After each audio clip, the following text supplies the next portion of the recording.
intuīcija, plūsma, kvalitatīvi ātri lēmumi, kas ir balstīti uz intuīciju, uz to sajūtu, ka, wow, es zinu to pareizo. Tas neveidojas pats no sevis.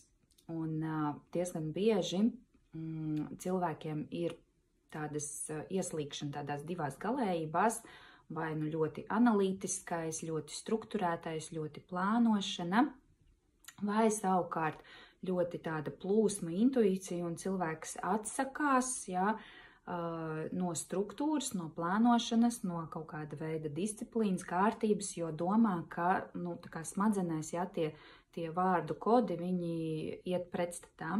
Un kur ir atslēga? Atslēga ir tanī, lai izstrādātu šo te savu struktūru, plānošanu, un vienlaicīgi izstrādāt šo savu intuīciju un plūsmu. Un kā tas notiek? Tad, ja mēs smadzenēm neuzdodam uzdevumu, un principā mēs jau apzināti to uzdevumu neuzdodam, tas notiek tā kā neapzināti, kā trenējot, piemēram, intuīciju, plūsmu, šādu lēmumu pieņemšanu, mēs ejam cīņā pret struktūru un plānošanu.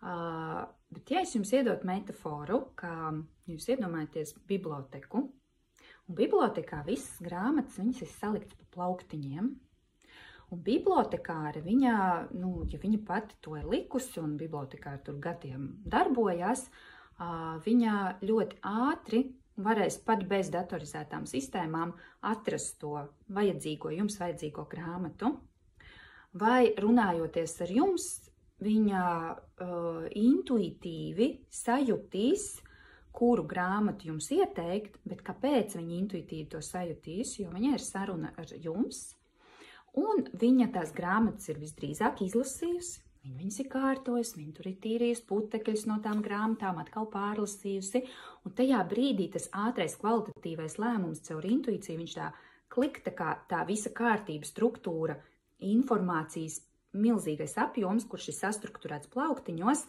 un ir saruna ar jums, kas ir dzīvā situācija, un ļoti ātri, ja jūs iedomājaties tādu kā tīklojumu, elektrods, ka iet no šī punkta, tad viņš smuki aiziet.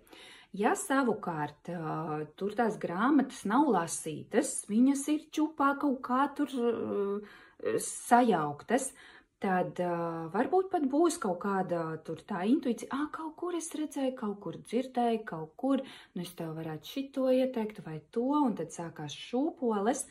Caur šo te bibliotekārs metaforu paskatieties uz to tādā veidā, ka tas pats notiek mūsu būtībā.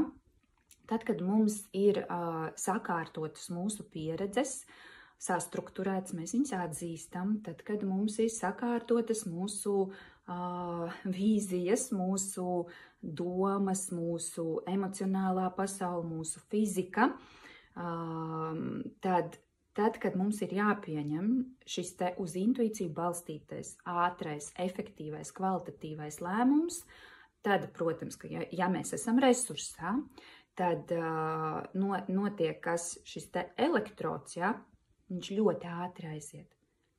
Ļoti ātri. Pateicoties struktūrai un kārtībai, ļoti smuki, tīri var strādāt intuīcija, tāpēc, ka troksnis smadzenēm, vai apziņai, zemapziņai, augstākajai apziņai, kā kurš mēs uztveram, kas tajā procesā ir iesaistīts, troksnis ir novākts, tur ir kārtība, tur ir tīrība, tur ir dzītrums, tur nekas pa ceļam nemaisās, kāja neklūpa izmētātiem pa plauktiņiem nesaliktām lietām. Tieši tā tas strādā. Un otra lieta, kas mūs tā kā bloķē, jeb liek tos šķēršļus spēcīgai intuīcijai, ir tāda ilūzija, tā varētu teikt, ilūzija, par to, ka mēs gaidām kaut kādu tādu lielo intuīcijas uzplaiksnījumu. Mēs gaidām, ka tad, kad man būs tas lielais lēmums jāpieņem par pašrealizāciju, par dzīves vietu, par attiecībām, ka tad tā lielā intuīcija nostrādās. Un tad mēs brīnamies, ja nebrīnamies, bet pārsvarā esam nomākti, ja cilvēki ir nomākti, kam tas tā nedarbojās, un tad viņi tā kā strādā it kā uz šo intuīciju, bet īsti viņi neslēdzās iekšā. Tāpēc, kā bija man rīls, ja, par mazo soļu spēku, ar intuīciju ir tieši tas pats princips. Mazās intuīcijas, mazie lēmumi, kas ir balstīti uz intuīciju. Kas tas var būt? Es eju un pa kuru ceļu man iet. Es redzu dažādus produktus, kuru produktu man ņemt. Es izvēlos kādu filmu skatīties, vai uz kādu pasākumu iet, vai satikties tur ar kādu, vai nē. Tie visi ir ikdienas lēmumi, kur vai nu mēs saslēdzamies ar šo savu intuīciju, sajūtu, ja? vai nu nē. Un tad, kad mēs esam viņu uztrenējuši, tad arī uz tiem lielajiem lēmumiem atkal jau, ja tur ir troksnis, vispārējais troksnis izvākts, prasme ir trenēta, un plus, teiksim, kopējais tāds mūsu stāvoklis ir resursā, tad mēs esam izgulējušies, mums ir fiziskā aktivitāte, mums ir uzturs, mums ir veselības rādītāji. Ja tas viss ir kārtībā, prasme ir trenēta, un kaut kādas lietas, kas ir saistītas ar tā lēmuma virzienu, viņas ir sastrukturētas, tad viņām vairs ķermenim un apziņai un smadzenēm prātam vairs nav jātērē resursus uz šo analītisko daļu. Tā analītiskā daļa, viņa notiek šitā, tāpēc, ka tur ir pieredze, tur ir viss izstrādāts, ja?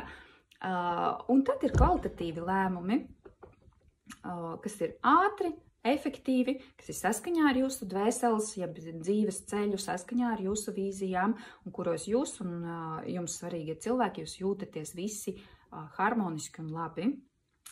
Tāds mums šodien stāstīns.